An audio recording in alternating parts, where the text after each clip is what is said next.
más tarde ustedes van a observar que hay unas características muy importantes. Acabamos de tener una reunión, entonces no quisiera repetir la bienvenida a nuestros excelentes invitados que también son colombianos de corazón, la delegación de México. Solamente quiero presentarles en el saludo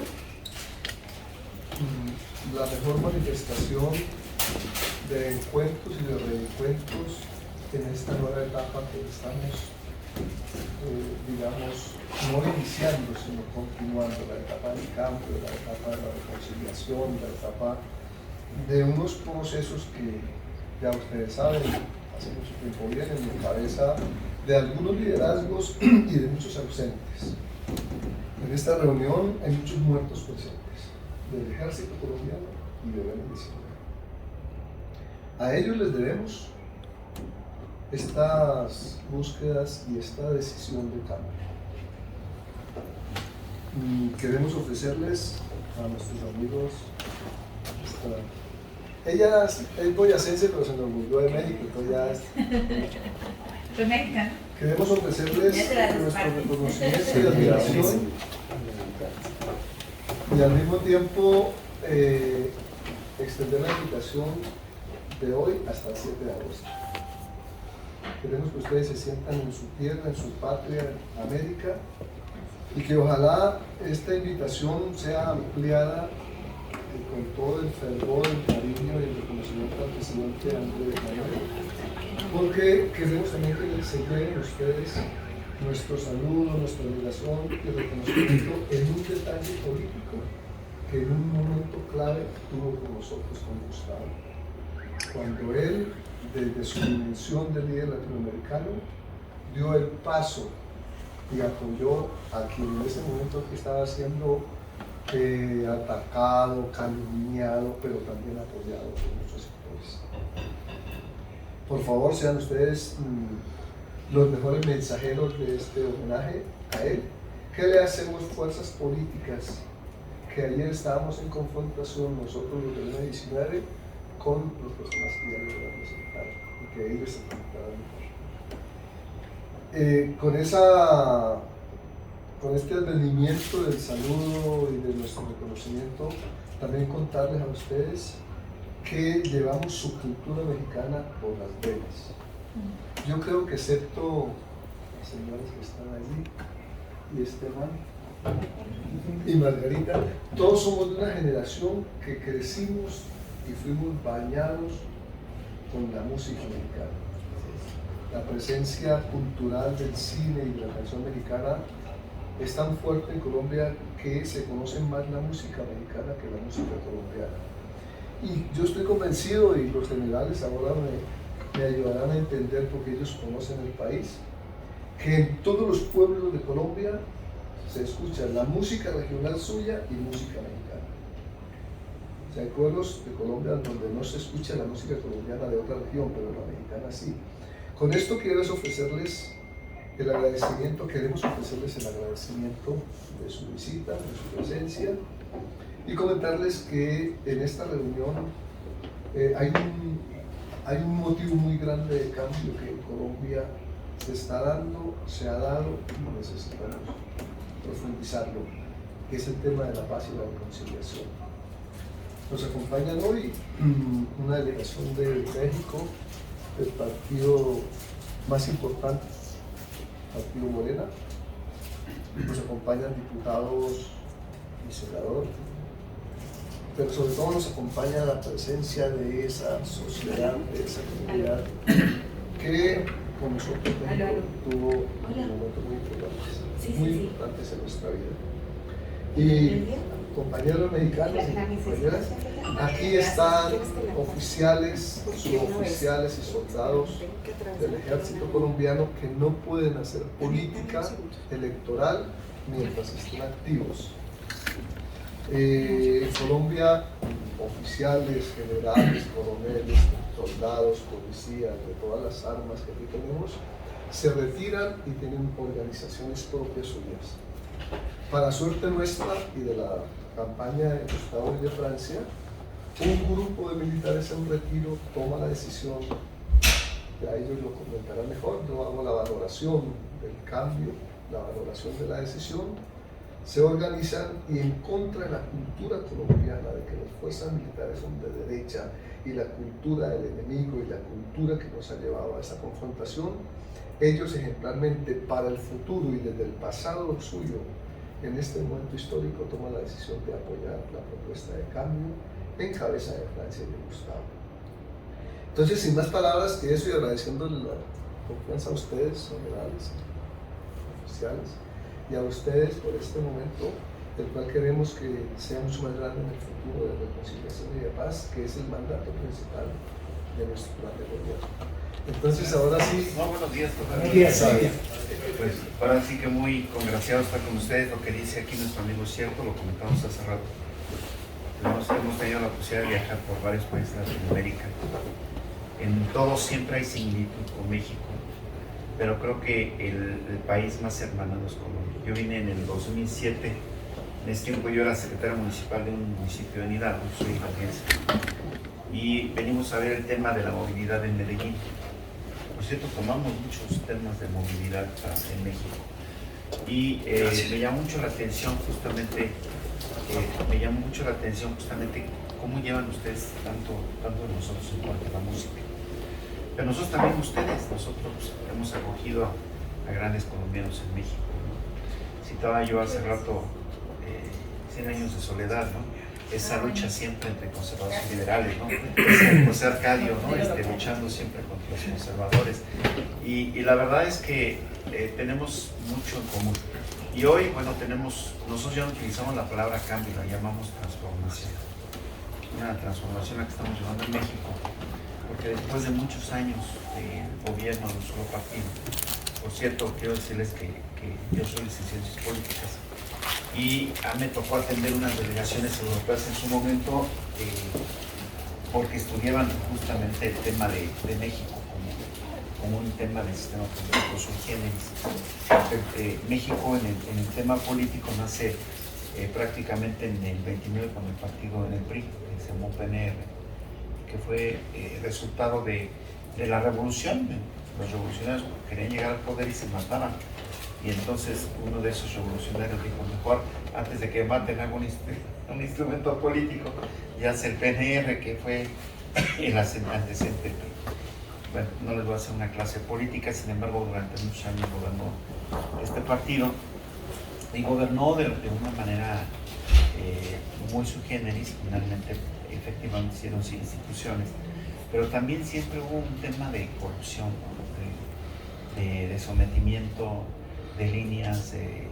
Hubo un tema que se llamaba el dedazo, ¿no? El presidente elegía al sucesor, y en los gobiernos estatales también se metían los presidentes de la República. Después se convirtieron en reyes los gobernadores y elegían a los sucesores, es decir, todo en base a un tema de corrupción, de mucho del tema económico. Nuestro país es muy rico, somos uno de los 7, ayer me decía un amigo colombiano, somos de los 7 países, México, ¿cómo se dice? Megadiversos. Es decir, tenemos todo, pero sin embargo tenemos todo de problemas económicos, tenemos prácticamente un gran porcentaje de pobreza, el tema del narcotráfico, que hoy la oposición, los conservadores quieren endilgarle al gobierno, a nuestro presidente, pero este tema nació en los años 80, particularmente hay un estudio que se da con Carlos Salinas de Gortari, en donde empieza el narcotráfico a tener ligas con los gobiernos para hacer las campañas políticas federales, estatales, municipales, diputados, senadores. Entonces, este gobierno de la Cuarta Transformación, es un cambio de régimen, un cambio de gobierno. Y a la hora de un cambio de régimen estamos hablando de un cambio de no solo instituciones burocráticas, digamos, políticas, sino también tiene que ver con un cambio de mentalidad, de identidad. Hoy hablábamos hace rato que nosotros sí tenemos hoy una austeridad. Nosotros como senadores hoy no tenemos derecho a coches, a teléfonos celulares, a pagos, a viajes. Bueno, tenemos un poco más de canonjías que los diputados, pero antes era, la verdad era muy un tema de escándalo, ¿no? Lo que pasaba con los diputados, los gobernantes, ¿no? Hoy, repito, tenemos un gobierno muy del pueblo, para el pueblo, y un gobernante muy identificado con los preceptos bolivarianos. Él está en la idea de unir a Latinoamérica, lo ha expresado en muchas ocasiones. Él también, como dices, lo ha señalado, incluso mandó mensajes desde su mañanera a Petro. Y queremos nosotros como legisladores, como parlamentarios, ayudar también para ese llamado que está haciendo el presidente. No fue a la Cumbre de las Américas, porque no invitaron a 3 países. Y creo que fue un buen llamado que hizo el presidente para decir, a ver, nos invitas a todos o no vamos. Y creo que más que nunca hoy está el tema de ese afianzamiento que tenemos que tener los países latinoamericanos. Y estamos muy contentos de estar con ustedes. Yo presido una comisión, la de Marina, cuando soy secretario de la comisión se hace el tema de la Marina, y justamente tenemos muchas cosas que ver con el pueblo colombiano. De hecho ya se nos acercaron gente en ese tema, y también estamos en la Comisión de Agricultura. Hoy creemos que el campo es sustancial. Entonces ahorita venimos de una reunión con el senador Pachón, y pues ahí platicamos un poquito del tema del campo. Tenemos muchas cosas que no hacer nada. Hay que echarle mucho rollo, como decimos en México. Nabor Rojas, para servirles del estado de Hidalgo, que está a 100 kilómetros de la capital, de la Ciudad de México, perdón. Está muy cerquita. Hemos tenido ahí un colombiano muy connotado que fue Calero, un portero de Pachuca, que además es queridísimo. Ahí tenemos un monumento y ahí se quedó su familia. Es un monumento ahí se murió de Miguel Calero, sí, claro. ¿Y la familia está allá? La familia está allá, tenemos muy buena relación con la familia. Uno de los hijos quería verlo con una de mis hijas y dije, no tanta esa. Tampoco. Pero ante todo creemos que los colombianos le hubiera ido muy bien allí. No, yo los colombianos no intervine, pero sí andaba muy metido ahí el tema. Pero bueno, muchas gracias por recibirnos y ojalá y que pronto podamos hacer una reunión por ahí en México también para atenderlos de la misma manera. Gracias. Ahora con mayor gusto de ver que 2 países hermanos están caminando hacia el mismo lugar. Comentarles, ya que ustedes pertenecen a las Fuerzas Armadas, como legislador relativamente joven, lo que me tocó vivir en relación a las Fuerzas Armadas y lo que son hoy las Fuerzas Armadas para el pueblo de México. Cuando yo estaba en la secundaria, Felipe Calderón era presidente de la República y él se dedicó a utilizar a las Fuerzas Armadas para supuestamente combatir al narcotráfico. Hoy su secretario de Seguridad está preso en Estados Unidos porque eran clarísimos los nexos que tenía con los grupos criminales y solamente combatía a unos para dejar crecer a otros. Pero debajo de esa corrupción utilizaron a muchos elementos de las Fuerzas Armadas para cometer delitos, incluyendo lamentablemente pues el asesinato del estudiante tecnológico de Monterrey, me parece que incluso fue con una granada, o así, no recuerdo bien, y persecución a los opositores. Eso evidentemente en muchos núcleos de la sociedad, sobre todo rurales y desfavorecidos, generó cierto resentimiento hacia quien solamente obedecía órdenes, instrucciones. Las cosas cambian con el presidente Andrés Manuel López Obrador. Le regresa la confianza a las Fuerzas Armadas y ahora el pueblo de México los quiere, los respeta. ¿Qué hacen las Fuerzas Armadas hoy en México? Ayudan a construir los grandes proyectos de infraestructura del país. En tiempo récord terminaron el aeropuerto internacional Felipe Ángeles, que está en la megalópolis de la Ciudad de México. Todos los estados controlados, incluyendo el del senador. Ese mismo equipo que tuvo ahí un gran éxito ya se trasladó a Quintana Roo para construir en menos de 2 años el aeropuerto de Tulum, que también es importante para descongestionar el aeropuerto de Cancún. Están participando en el tema de la refinería de Los Bocas, que hacía 40 años que no se hacía una refinería en México. Están participando en la construcción del canal interoceánico que conecta el Atlántico con el Pacífico y que era un sueño que estaba desde la presidencia de Juárez hace más de 150 años y que nunca se había podido realizar. Es una realidad en una zona, que a mí me suena porque hemos platicado con el legislador, similar a lo que pasa con departamentos rurales de aquí de Colombia, que son muy ricos en naturaleza, en diversidad, pero que son muy pobres socialmente porque ha habido una desinversión en la infraestructura. Entonces el presidente voltea hacia el sur, todos los proyectos de infraestructura están al sur, tiene la confianza en el ejército que realiza los trabajos en tiempo récord de manera profesional con los ingenieros militares y con los elementos que cumplen con su misión.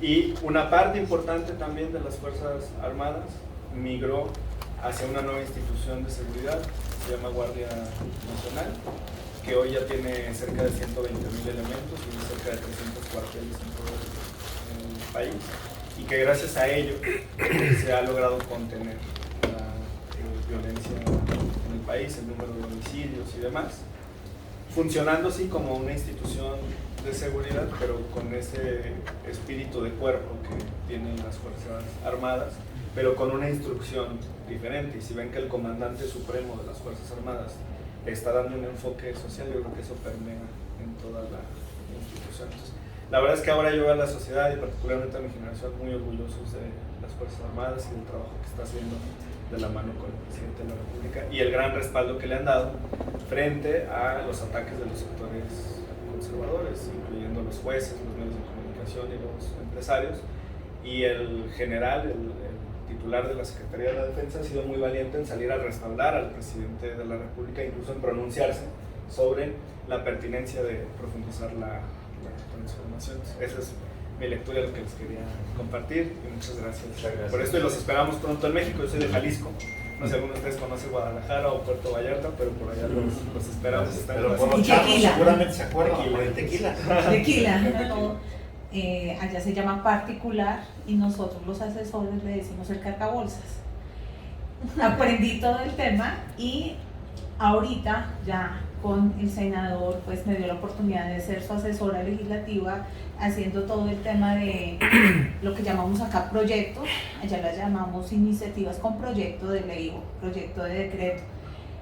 Entender la historia de México en 3 años, mientras que estoy leyendo y todo, encontré un libro que me sugirió mi jefe, que es Felipe el Oscuro, y cuentan cómo Felipe Calderón, en su estado de embriaguez y demás, llamaba a asesorarse de Uribe, y cuenta, hay conversaciones que transcriben y realmente allá tienen una historia de falsos positivos como la que tenemos nosotros acá, a diferencia en muchas cosas, pero en la esencia es exactamente lo mismo. Y muchos temas los llevaron de acá porque era su asesor de cabecera. Entonces es una acotación que quería hacer frente a lo que estaba diciendo. Politólogo, trabajo como periodista en México para distintos medios de comunicación, pero siempre he sido militante de la izquierda. Nací en España, llevo 6 añitos en México y tuve la oportunidad de acompañar el proceso mexicano desde la victoria en el 18. Creo que lo más interesante, especialmente estando acá en Colombia, es que México y Colombia fueron los grandes ausentes de la región en los procesos latinoamericanos de inicio de siglo. Fueron los países que nunca pudieron acceder directamente a un cambio de régimen, a un cambio de sistema político. Tuvieron muchas propuestas políticas progresistas que fueron abortadas a la mala, ¿no? Quedaron a medio camino. El caso colombiano es muy explícito. Fraudes mediáticos y sociales que impidieron que alternativas progresistas llegaran al gobierno. Así que creo que el proceso colombiano va a ser muy interesante para nosotros y sobre todo es una oportunidad de hermandad fundamental. Yo comparto los dolores de lo que platicaba Nidia, ¿no? Los falsos positivos fueron un tema que simbró en Europa y en toda América. La absurda guerra contra el narcotráfico utilizó a mi generación como carne de cañón para parar las balas. Hay un estudio impresionante en México que dice que los soldados del ejército, la mayor cantidad de bajas del ejército se daba en personas de menos de 28 años. O sea, fue nuestra generación la que fue cercenada. realmente durante esa guerra absurda. Ese mismo estudio explica cuál es la vida media de un sicario en México. La vida media de un sicario de primera línea es de 7 meses, desde que se mete a eso hasta que lo acaban matando.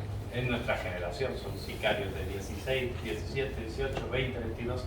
Es nuestra generación la que al final acaba pagando las consecuencias de una guerra absurda, mientras, como decía mi compañero Hamlet, pues el secretario de seguridad que se encargaba de la seguridad del país, pues hoy está preso en Estados Unidos por narcotraficantes, ¿no? Ese fue el modelo de la derecha.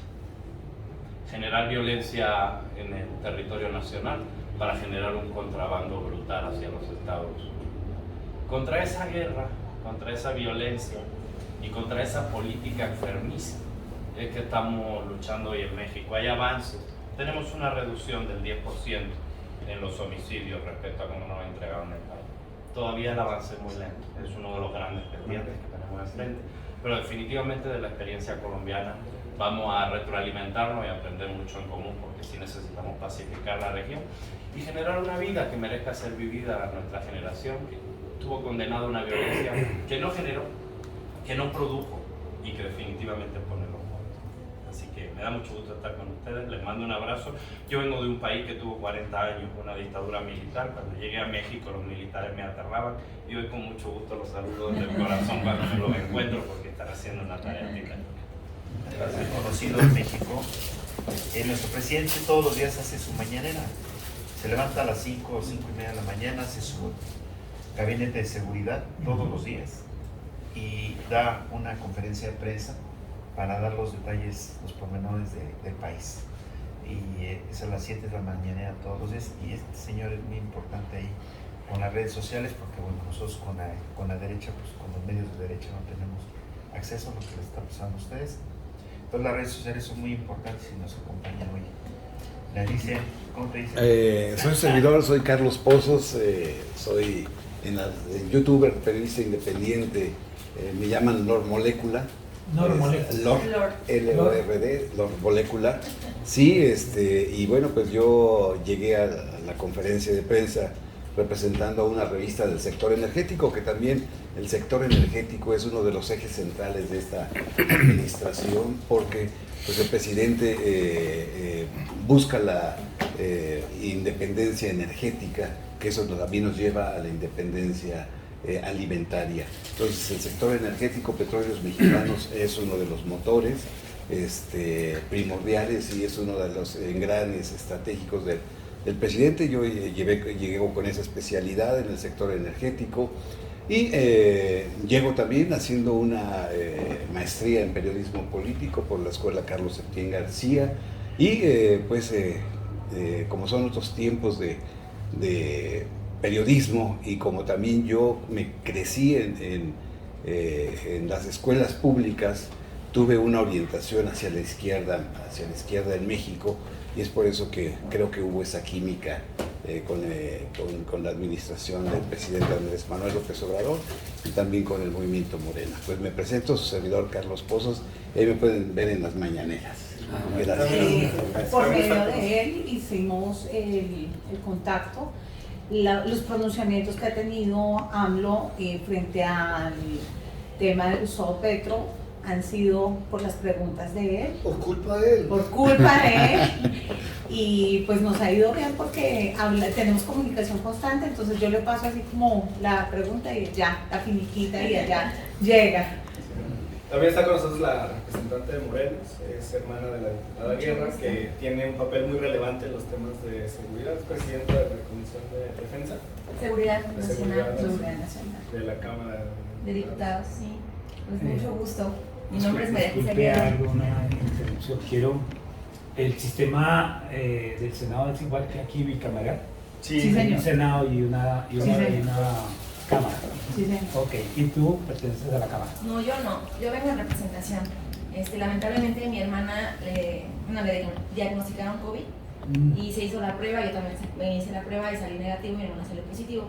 Y pues ya teníamos planeado la amable invitación que nos hicieron para venir a acudir a ese evento. Sí. Estamos muy contentas, pero lamentablemente mi hermana no pudo acudir y yo vengo en su representación con mucho gusto para servirles. Somos de Morelos, bueno, mi hermana es diputada federal ya es reelecta y ahorita está fungiendo, bueno, más bien en la actividad como presidenta de la comisión, ya otra vez, 2 veces ya es la presidenta de la Comisión de Seguridad Nacional en la Cámara de Diputados para servirle en México. Pues bienvenidos ahí, esperamos con mucho gusto. Nos sentimos bien representados. Alfonsito, por favor. Gracias. Buenos días para todos. Mi nombre es Julián Camargo, soy asesor del senador César Pachón. Darles la bienvenida, pero decirles que esto para nosotros y verlos generales acá es muy conmovedor porque yo tuve la fortuna de ser gerente de la campaña del departamento de Boyacá, de Gustavo Petro.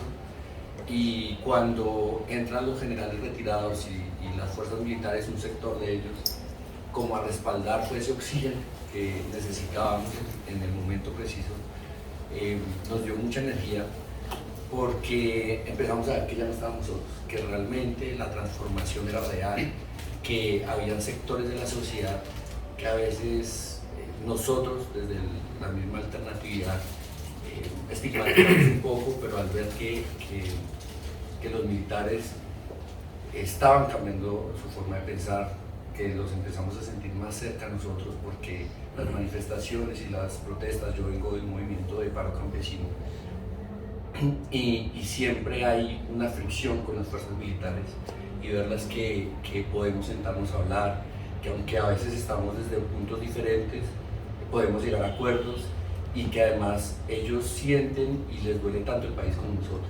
Entonces, creo que para mí esta reunión, que no me la esperaba, digamos que es más casual que esté acá, pero sí, es una sorpresa, pero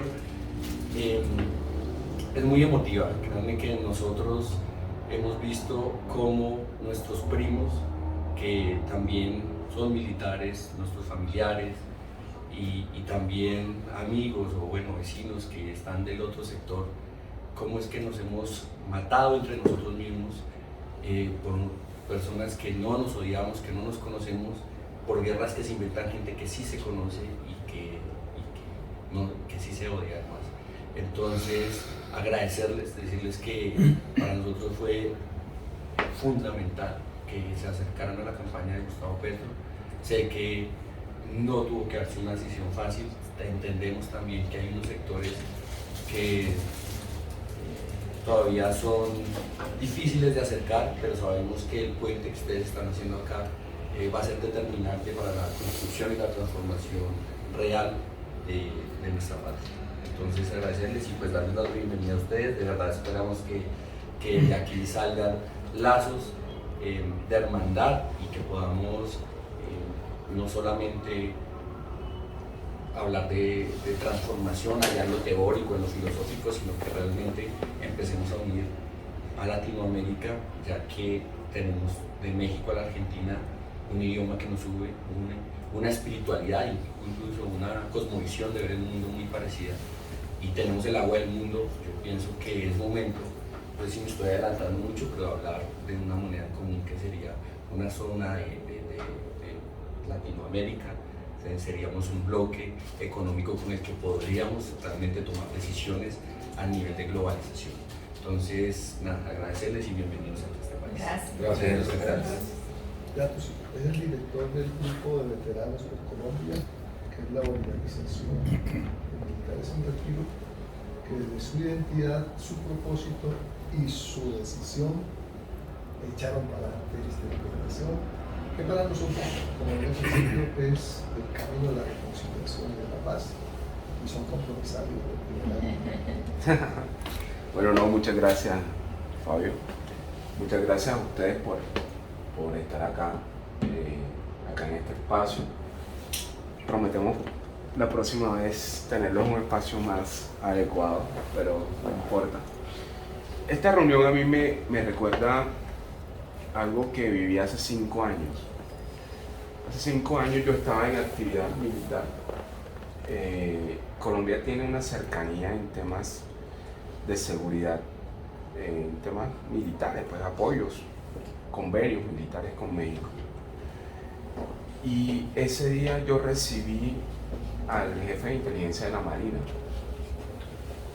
Y ese día, aquí a pocas cuadras, estaban firmando el acuerdo de paz. 5 años o más. 2016, pues la firma, bueno, 7 años. Estaban firmando el acuerdo de paz, yo estaba en actividad, los militares acá en Colombia en actividad no, como decía Fabio, no podemos participar en política. Y me acuerdo que ellos, era un grupo de 4, todos de la Marina de México, y me preguntaban cuál era mi opinión. Yo siempre fui como, en actividad también hablaba cosas, ¿no? Díscolo. Sí. Hablaba cosas y yo le decía, oye, eres un muy buen amigo mío, varios de ellos son muy buenos amigos míos. Yo les decía, no, eso, ahí no pasa nada. Me decía, pero ¿cómo que no pasa nada? Si están firmando el acuerdo de paz con la FARC, con una guerrilla. Yo le decía, no, que aquí hay muchos grupos y ese acuerdo de paz, pues para mí, en ese momento, yo lo veía como algo insuficiente, ¿no? Y además que veníamos de una votación donde Colombia, pues la población en Colombia se dejó influenciar de un partido político y había dicho que no al acuerdo de paz. Entonces, fue un golpe muy fuerte ese acuerdo de paz por parte de un plebiscito. Entonces ellos me preguntaban, ¿pero por qué no crees? Yo les dije, no, porque es que la paz aquí en Colombia eso falta mucho tiempo para llegar. Y esa es la verdad. Aquí hace falta mucho tiempo, después de 7 años, después de yo ver hacia allá y acordarme de mis compañeros mexicanos que compartíamos eso, estoy muy seguro que hace falta mucho tiempo. Nosotros apenas estamos entendiendo la verdad. Apenas estamos entendiendo la verdad, una verdad muy dura. Cuando el compañero hablaba, cuando hablaban de falsos positivos, entender ese tema de los falsos positivos, que es muy doloroso para nosotros, para la fuerza pública, todavía nosotros no lo entendemos. La sociedad colombiana todavía no la entiende. Porque entender este conflicto, yo creo que pasarán unas 2 o 3 décadas, o quizás una generación. Quizás nosotros que vivimos la guerra más en carne propia, porque vivimos los años 2000 acá en Colombia, que fue muy fuerte, enfrentamientos con la FARC, todavía quedan como muchos recuerdos, ¿no? Muchos recuerdos. Nuestra organización, aunque ustedes no lo crean, está inspirada en México. Está inspirada en un filósofo que es argentino, se llama Enrique Dussel. Que Enrique Dussel, bueno, no está acá, pero sí, al principio muchos de nosotros era obligación leer a Dussel. A ustedes no les ha tocado, pero les debe tocar.